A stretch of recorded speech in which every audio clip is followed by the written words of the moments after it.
Hey guys, how's it going? Today we're going to be focusing mostly on digging up and transplanting some things. So we've got two groups of plants out here in the south garden that I need to move, and then I want to dig a few iris from a flower bed that we're going to be getting rid of here soon and get them planted out here. So the first things I want to move are these dogwoods. These are Arctic Fire dogwoods. I recently planted them, like they've only been in the ground for maybe, what is it, like 3 weeks or so? And I was just looking at them and thinking, you know what? Dogwoods get big here, like sometimes bigger than the tags say they're gonna get. And this Niagara Falls panicum gets 3 to 4 feet wide or something like that. So I feel like I just wanna scoot these out a little bit. I mean, I love where they're placed right now, but we can't really plant based on what they look like now. We really have to think about what they're gonna look like in the future. So on these Arctic Fire dogwoods, the tag says that they'll grow 3 to 5 feet tall and wide, which if they stayed that size, great. They would probably work in this area. But I was looking at the ones that we planted down at the church. Hold on, Aaron's actually mowing the lawn. Maybe I'll wait till he gets done with this section.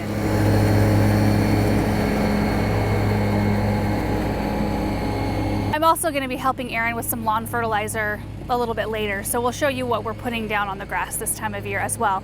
But I was looking at the Arctic Fires we put in at the church landscape. We brought you along for that project, and they are huge, huge. And like at least 6 by 6, if not maybe a little bit bigger. And I was just looking at those and thought, oh man, if these 5 get that big, they're gonna need some more space. Otherwise it's just gonna look too much, too crowded. So I'm basically just going to be lifting them out of their spots and moving them back like a foot or 2. And it really is perfect timing for that now because they have plenty of time with warm temperatures still to root in again. It shouldn't upset their systems too much because they haven't been in the ground for that long. It does look like it watered already this morning though, so they'll probably be pretty heavy to move, I'm guessing at this point. So what I'm thinking is just like moving this one here, just so it's got more space, and same, you know, with all of these. It looks like I am getting ready for some big stuff today. Look at all of these tools. So I've cut a couple different sizes of auger. I'll be using the 9-inch one for the Arctic Fires. I've also got a shovel to help lift them. I've got a smaller shovel for the other perennial we're gonna move today, a tarp for when we dig up the iris in the back, our Biotone starter fertilizer, and if we have time, I'm going to try to hedge some of the boxwoods out here. It's just a perfect day out here today, so I'm going to try to take advantage of it and get as much done as I can out here as possible. So what we're gonna do, I think, is dig our holes first and get those prepped, and then dig each one of these dogwoods out and just pop them back a little bit, which means I'll have to lengthen the drip tube a little bit, but that's not a big deal. I think in the end, they'll be happier and it will look better out here.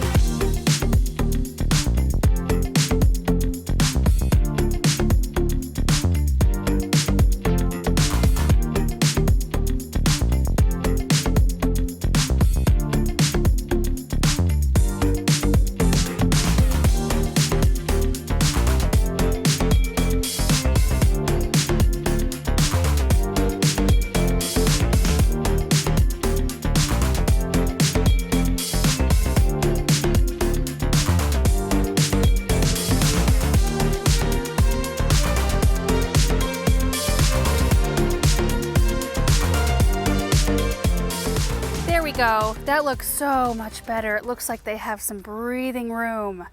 Oh, and then you can see right here how far I moved them. So about 2 feet from where the drip was to where the root ball is now. So I'll have to lengthen those out just a little bit. And I know it seems like an enormous pain to move stuff. It's just kind of the name of the game. It happens every once in a while. You put something in and think, you know, I need to shift it this way or that way for whatever reason, be it a spacing issue, or maybe you just think you'll like the look of it in a different spot. I remember digging up a Scarlet Curls willow tree 3 times to move it like 6 inches one way or the other, and it ended up in the perfect spot.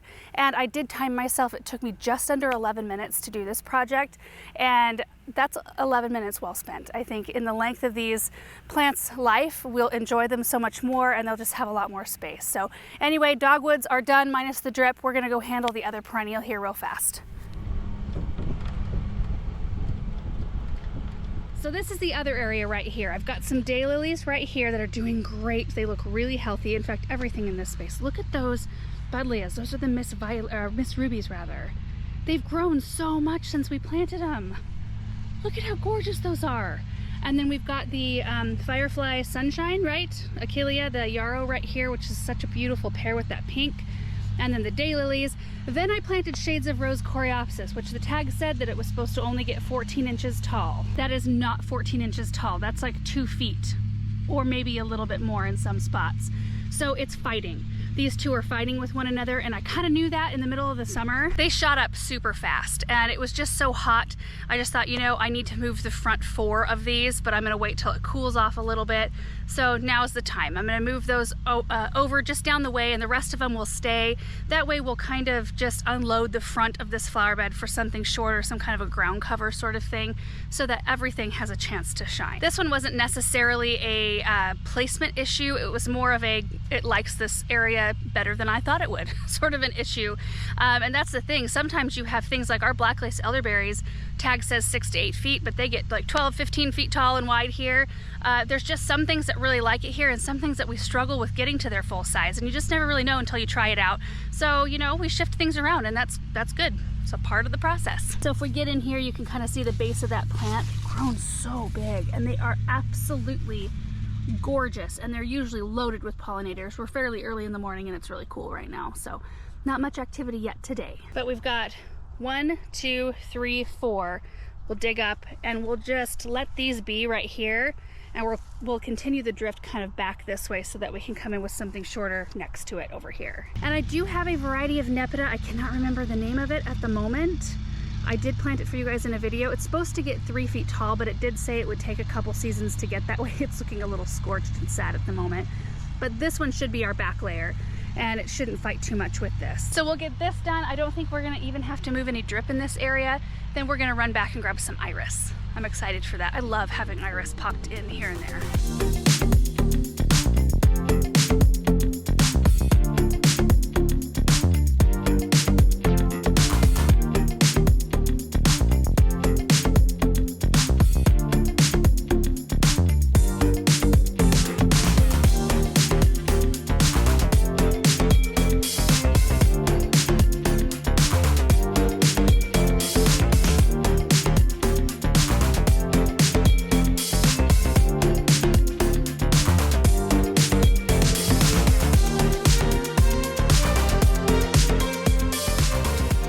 Moved, it's so much better, but I just realized that I didn't have my mic on when I was explaining this area, so hopefully the lawnmower wasn't too loud. Hopefully the audio was okay. But isn't that so much better?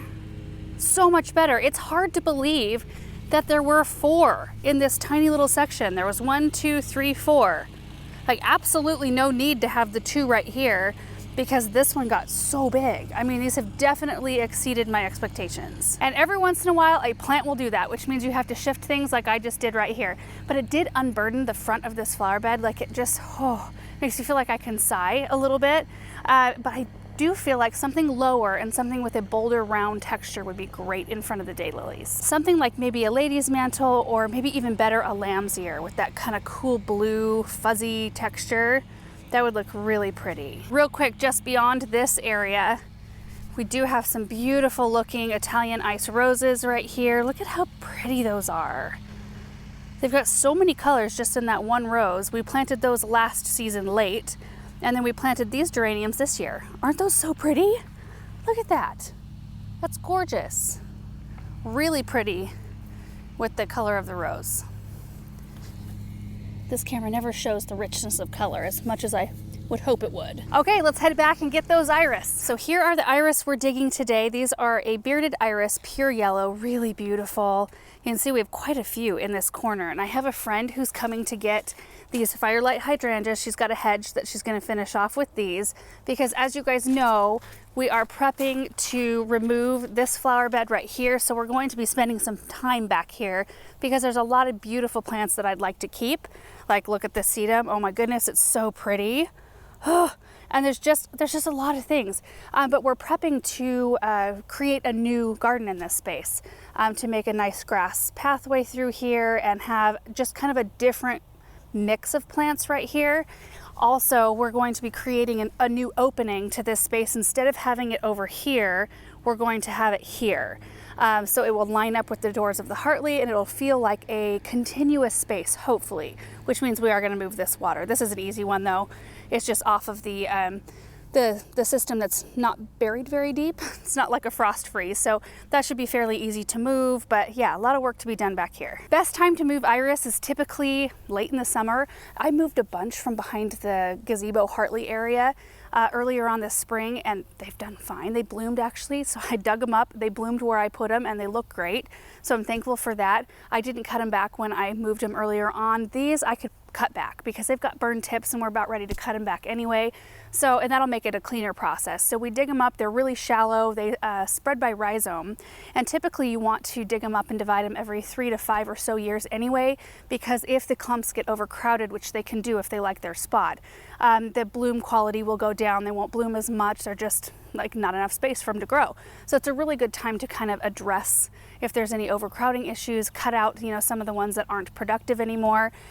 Anyway, I'm excited about it though, because I really do like the texture. Not only the late summer or late spring rather blooms, they typically bloom in May, but I like the texture of the leaves for the rest of the season. So I'm going to lay this tarp out in the back of the gator so we can kind of contain our mess, and I'm just going to use the shovel and dig them up. Let's take kind of a closer look here.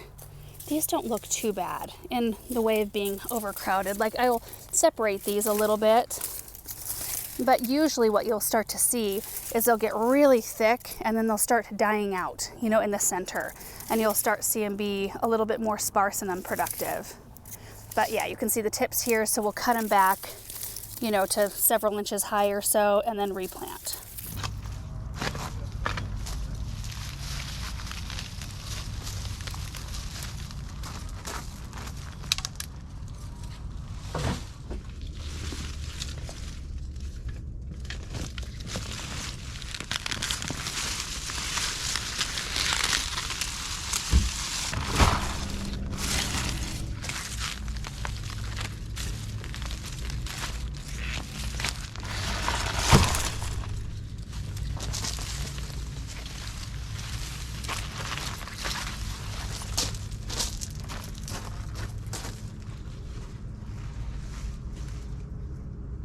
Got them all lifted. They all look really good.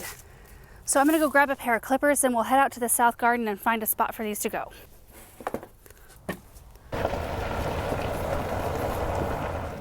I think they'd be really pretty right in here. Look at the grass pathways coming up, you guys. Oh my goodness.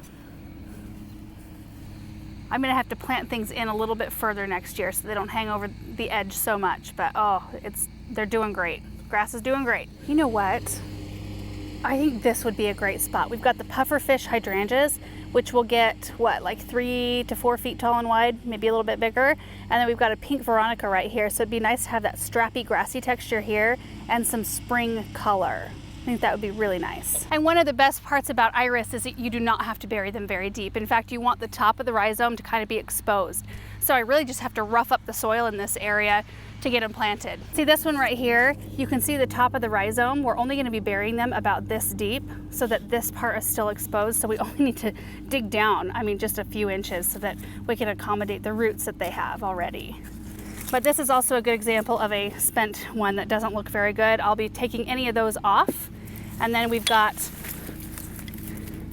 a nice, clean, individual rhizome right here. That's like picture perfect.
Okay, we've got them planted in 2 different locations actually. So a nice big drift right here and then one just down the way. And out of just those few small clumps, I got 65 or 66 individual iris plants once they were divided.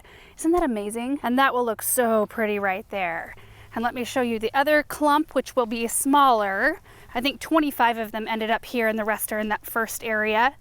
But right here, won't that be pretty? Oh, I think it'll be really pretty. We don't have a ton of spring interest out here yet, so it makes me happy that they're here.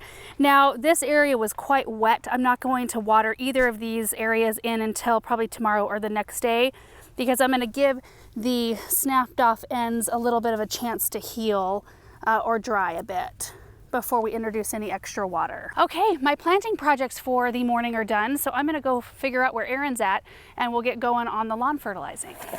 There's the fertilizer hopper. Hopper? Spreader? Is that a hopper? I don't even know. Well, this is the hopper, but it's a spreader. I think we've showed this one before. Well, I did a whole video on it, remember that? Oh yeah.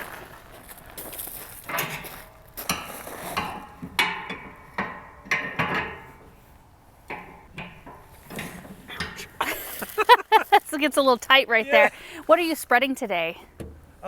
Just fertilizer. So no other amendments today then? No gypsum or? Oh no. I think next week I'm gonna put iron tone on the lawn. But Gotcha. This week I'm just gonna do, actually then the week after that I'll probably do soil acidifier. Okay, so I think we're going to use up the rest of our summer revitalizer. We've got 4 bags. Yeah, 4 bags of that left. Yeah. And then all season? Yeah, so Espoma has the 4 different kinds. There's the spring, the all season, the summer, and the fall winterizer. Mm-hmm. So we're gonna put some of the summer revitalizer and then also just the all season because we're running out of this stuff. Yeah, here you go. And then we'll do the fall winterizer probably in October-ish. Like a month from now. Yeah, even though it's cooler out, it still feels like it should be August. I don't know why. Now these clumps and stuff, those will get worked out, right? Yeah. And my job today is going to be sitting in the back here and pulling the lever when Aaron tells me to. So Pull the lever. it's very exciting. Gotta say though, I don't mind a job where I get to just ride in the back of a gator. That's pretty nice. So this right here is the one that we followed up with after we ran out of the summer revitalizer. We're gonna both need a shower after this. Yep.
All done. What did that take? 30 minutes? 45 minutes, maybe? No, probably less than like 30. 30 minutes? Yeah. Okay, I'm gonna drop Aaron off and then I'm gonna do a little bit of boxwood trimming.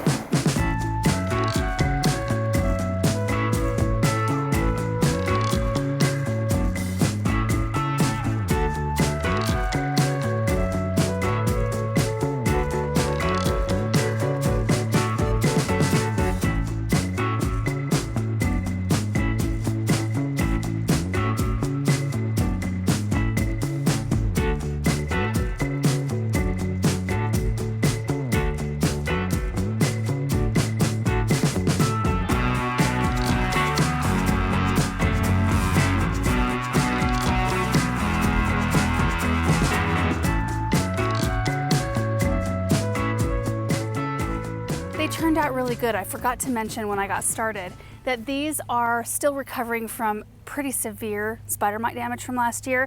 So I really didn't take a lot off the sides because I didn't want to expose that. And then about half of the hedge over here is growing really well and it's really robust and thick. And the other half isn't doing quite as well. I don't know what the difference is there, but overall pretty good. I actually started with these two guys right here, the sphere and the cone. Those are pretty easy and quick. And there's another cone on the other side here. Look at this, we just cleaned these pots out getting ready for fall stuff. There's that one. And then here's the hedge over here. So there's cones on either side of each swoop and then a long run, of course, between each swoop. And it's interesting because the land does slope down quite a lot. So I have to try really hard to get the backside level with the front side. And so far pretty good. There are some areas that are a lot lower, like there's a really small boxwood on the backside of that curve that needs a chance to catch up. But overall, yeah. Pretty darn good. Let me show you where that spider mite damage is. It's especially on this side back here. So see right here, I actually did take a little bit off the side, but if I was to hedge up and like really make these match and be the same width, I would be exposing so much damage inside. But see, they've pushed a whole bunch of fresh new growth this year. I'm really encouraged. I'm hoping that if we have a decent winter and we have another good year of preventative, and maybe we're thinking about releasing the predatory mites this next year, maybe that will work better for our boxwoods. But anyway, that's why I couldn't take them down any further than I did. But a lot of the spots are starting to look like a hedge. I mean, you can still see individual boxwoods because we planted these, what, 3 seasons ago? And they were 1 gallon size, maybe slightly bigger than 1 gallon. Anyway, not super big. So it's taken a while to get to this point, and I am very happy with how they're doing. Right about at the back side of this curve is where it starts. The boxwoods aren't quite as robust. Like starting with this one. I don't know what in the world. That's the original one. It's just kind of shot up this way and not really bushed out. I don't know what the deal is there. But when you look at this part of the hedge, it's looking pretty good. You can see some lower ones here where I couldn't really trim down and make them look really tight, but I didn't really want to mess with the height. I wanted them to be as level as possible. And then I do have a couple on this end that I need to replace. Right here. I was holding out hope, but I think these are too far gone. Okay, now I'm done for today. We'll do more boxwoods tomorrow probably. See you guys.